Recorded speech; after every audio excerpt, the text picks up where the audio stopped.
پوچھنا. اعلیٰ حضرت بریلوی رحمۃ اللہ لکھا حرام ہے یہ تفتیش کرنا کہ کسی کی کمائی حلال ہے کہ حرام ہے. آپ کیوں تفتیش کرتے ہیں؟ کس نے اجازت دی آپ کو جاسوسی کریں؟ آپ تکلیف دے رہے ہیں سامنے والے کو. کیا کرتے ہیں، کیا کماتے ہیں، کہاں سے؟ میرا رب ہے جس نے سب کے پردے رکھے ہوئے.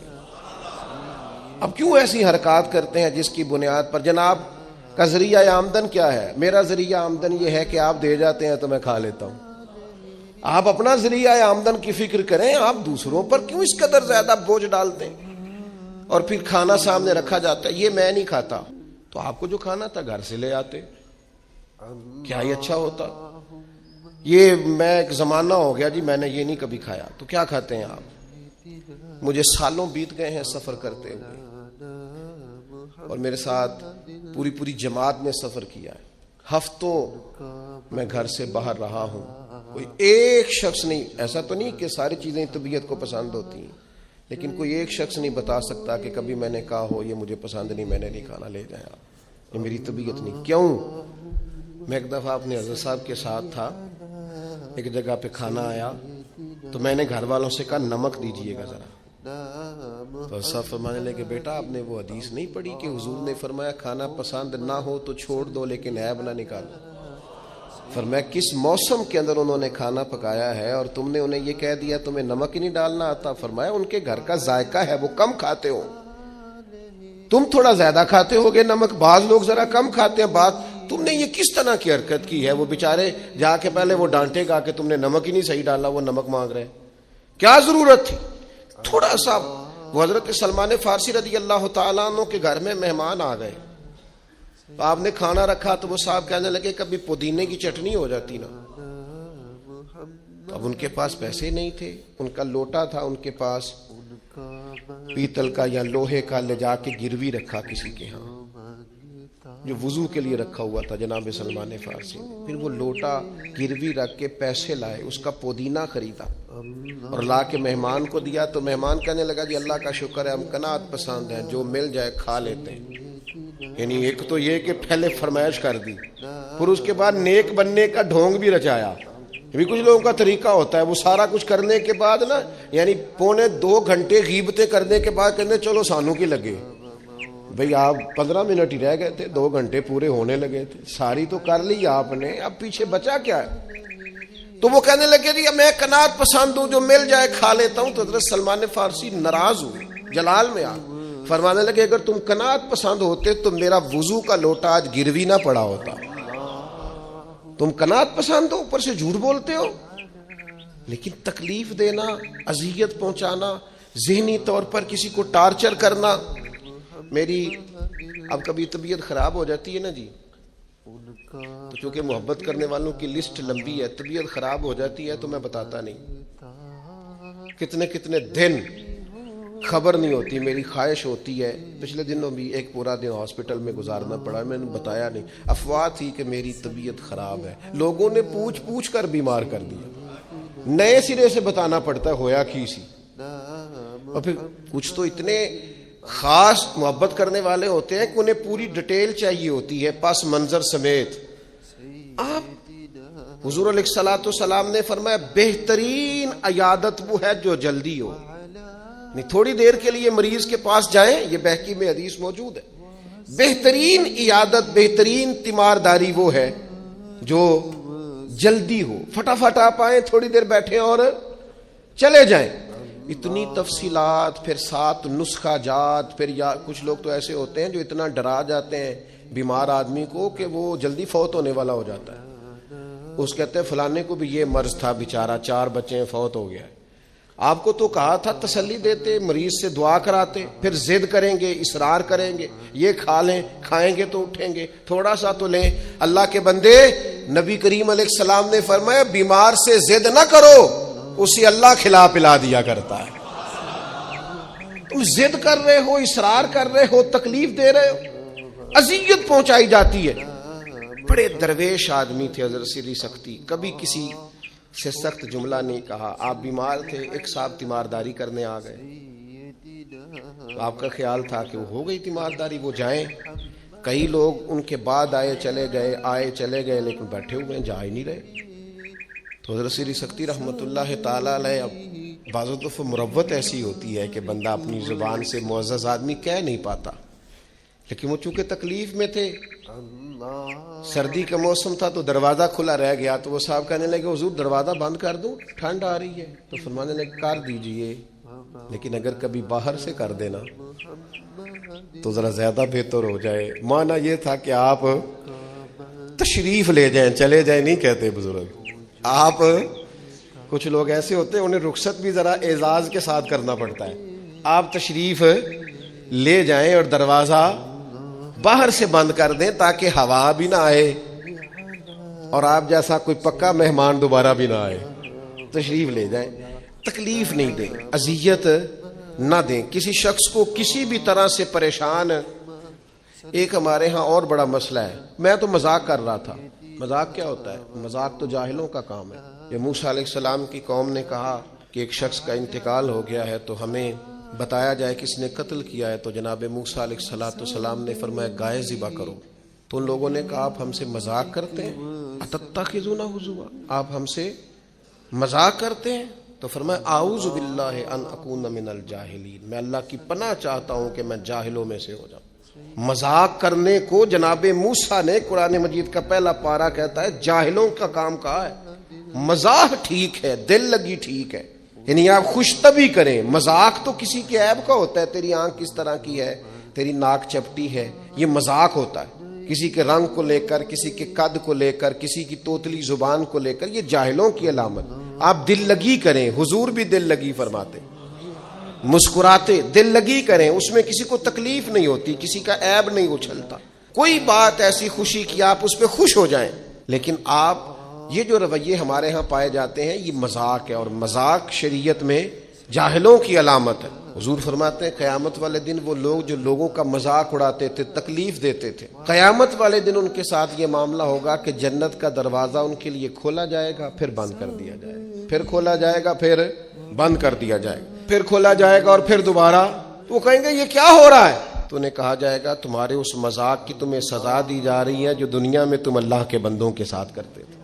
تکلیف دیتے ہیں لوگ۔ یہ کچھ سال پہلے کی بات ہے، آپ کو پتہ ہے ہمارے ہاں اپریل فول بھی منایا جاتا ہے، جھوٹ بولنے کا دن۔ تو ایک صاحب تھے بیچارے ہارٹ پیشنٹ، یہ پنجاب کا ہی واقعہ ہے، تو ان کو فون کر دیا کہ تمہارا بھائی ایکسیڈنٹ میں فوت ہو گیا، کسی نے مذاق کیا۔ تو بیچارے ہارٹ پیشنٹ تھے، خبر سن کے ان کو پھر ہارٹ اٹیک ہوا، اللہ کو پیارے ہو، اور بعد میں پتہ چلا کہ کسی نے مذاق کیا، بھائی تو بالکل ٹھیک ٹھاک، آپ کے ایک مذاق نے کسی کی جان لے لی، گھر اجڑ گیا، عورت بیوہ ہو گئی، بچے یتیم ہو گئے، اور آپ مذاق کر رہے تھے، تکلیف دے رہے تھے، آپ آزمائش میں مبتلا کر رہے تھے۔ میں نے ایسے طلباء کو دیکھا ہے کالج میں، مدرسے میں، یونیورسٹی میں، اسکول میں، جو بیچارے کسی وجہ سے کمزور تھے، کوئی ایسا معاملہ تھا ان کا اتنا مذاق اڑایا گیا کہ وہ بیچارے تعلیم چھوڑ کے چلے گئے، گزارا نہیں ہو سکتا یہاں، ہر آدمی مذاق اڑا رہا ہے۔ اور بات سادہ پرانی اور دیسی گفتگو سن کے مذاق اڑانا، نتیجہ یہ نکلتا ہے کہ مایوس ہو جاتے ہیں لوگ، پریشان ہو جاتے ہیں۔ ایسا نہیں کریں، یہ تکلیف نہ دیں کسی مسلمان، اذیت میں مبتلا نہ کریں، ذہنی طور پر ٹارچر نہ کریں، آپ کوئی ایسا کام نہ کریں جس سے بار بار آزمائش ہو۔ کچھ لوگ زندگی میں گناہ کرتے ہیں، اللہ معاف کرے، غلطیاں ہو جاتی ہیں، پھر وہ لوگ توبہ کر لیتے ہیں، اور یہ توبہ اللہ کو اتنی پسند ہے کہ حضور فرماتے ہیں کسی کا اونٹ مال سمیت غائب ہو جائے اور وہ شخص ڈھونڈ ڈھونڈ کے تھک جائے اور مایوس ہو جائے، اور پھر وہ اونٹ اسے مل جائے، اسے اتنی خوشی نہیں ہوتی جتنی بندہ مومن کی توبہ پر رب کریم کو خوشی ہوتی۔ کتنا بڑا انعام ہے۔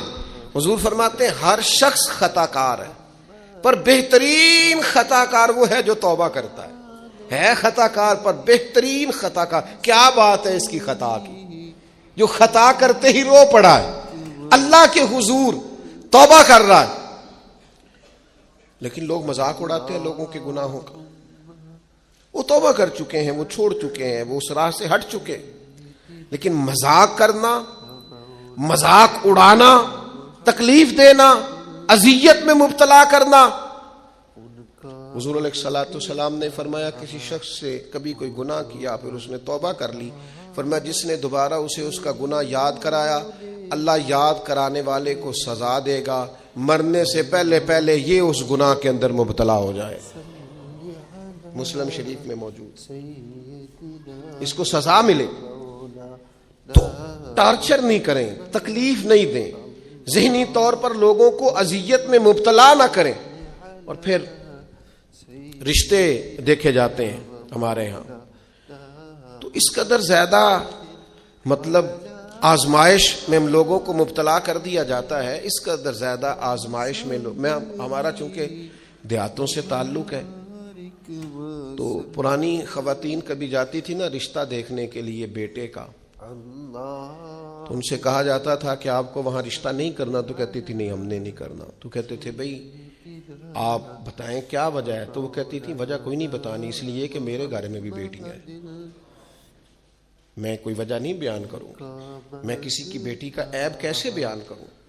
لیکن میں نے اخبار میں اس بیٹی کا تذکرہ بھی پڑھا جو پچھلے 2.5 سالوں سے اس لیے مینٹل ہاسپٹل میں زیر علاج ہے کہ کوئی 50 سے زیادہ لوگ رشتہ دیکھنے آئے، کسی نے کہا ذرا چل کے دکھاؤ، تو کسی نے کہا ذرا بول کے دکھاؤ، تو کسی نے کہا کہ اگر قد 2 انچ بڑا ہوتا۔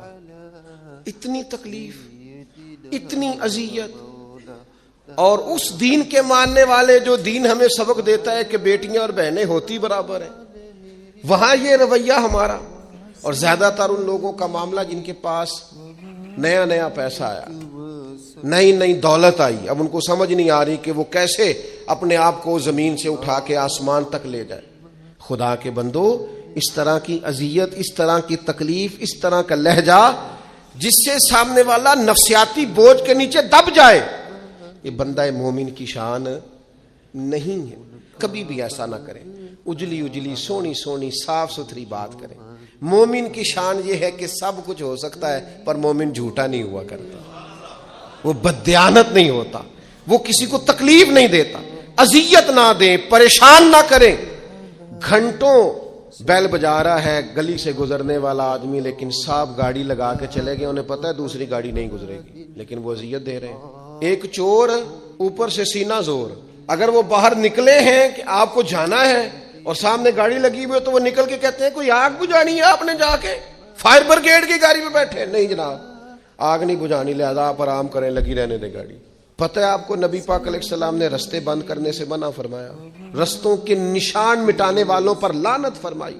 جہاں جہاں لکھا ہوتا ہے نا لاہور اتنے کلومیٹر دور ہے، وہاں اشتہار لگا جاتے ہیں لوگ۔ آپ کو پتہ ہے یہاں اشتہار لگانا منع ہے، رستوں کے نشان مٹانے والے کو ملعون کا ہے حضور، تکلیف دے رہے اللہ کے بندوں کو، آزمائش میں ڈال رکھا ہے۔ نبی کریم علیہ السلام کے پیارے غلام اور امت کے لیڈر سیدنا عمر فاروق رضی اللہ تعالی مکہ مکرمہ تشریف لے گئے، تو پتہ چلا ایک سردار نے روڑے رکھ کے اپنی گلی میں کچھ جگہ اونچی کر لی ہے، لوگوں کو گزرنے میں تکلیف ہوتی ہے، یہ حضرت عمر ہے۔ انہوں نے یہ نہیں کہا کہ مجھے عالمی مسئلہ بتاؤ، گلی محلے کا کیس میں سنوں، جاؤ بلدیہ والوں سے بات کرو، یہ نہیں فرمایا کہ جناب ایک سردار نے گلی میں پتھر رکھ لیے ہیں اپنی کسی سہولت کے لیے، لوگوں کو تکلیف ہوتی۔ جناب عمر درہ لے کے گئے، سردار کے دروازے پہ دستک دی، مکہ مکرمہ میں تھی حضرت عمر، وہ باہر آئے، فرمایا روڑے تم نے رکھے ہیں؟ جناب میں نے رکھے ہیں۔ فرمایا اٹھانے بھی تمہیں پڑیں گے، نکلو باہر، تم نے اللہ کے بندوں کا رستہ کیوں روک دیا، اٹھاؤ انہیں لے کے چلو۔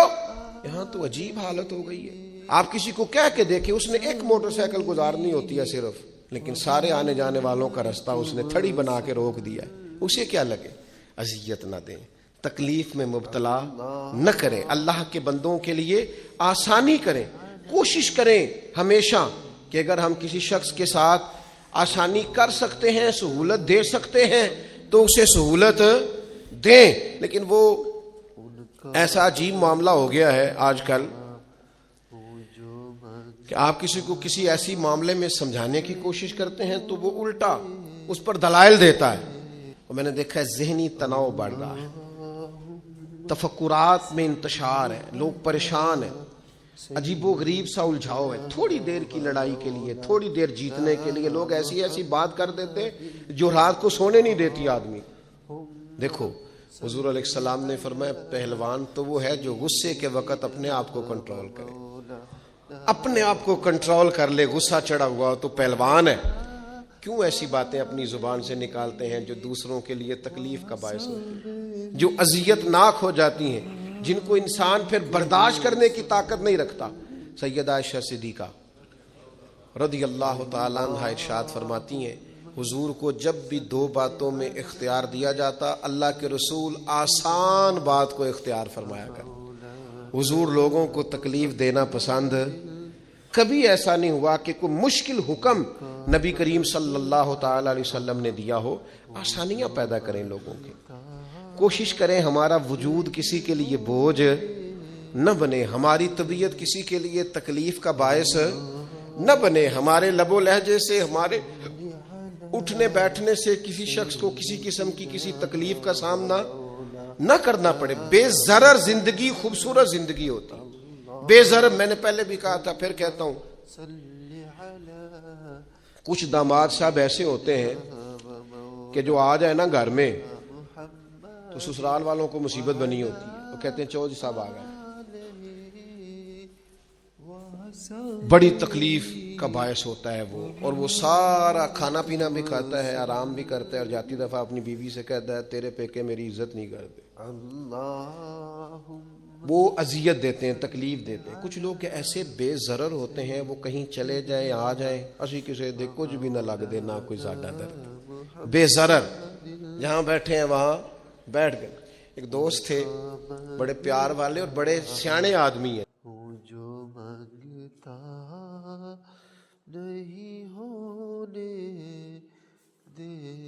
السلام علیکم دوستوں، میں ہوں بلال حسین اور آپ دیکھ رہے ہیں میرا یوٹیوب چینل ماشاءاللہ۔ اگر ہمارے اسلامی چینل کی آپ دوستوں کو ویڈیو اچھی لگی ہے تو ہمارے چینل کو ضرور سبسکرائب کریں اور گھنٹی والے نشان کو دبائیں تاکہ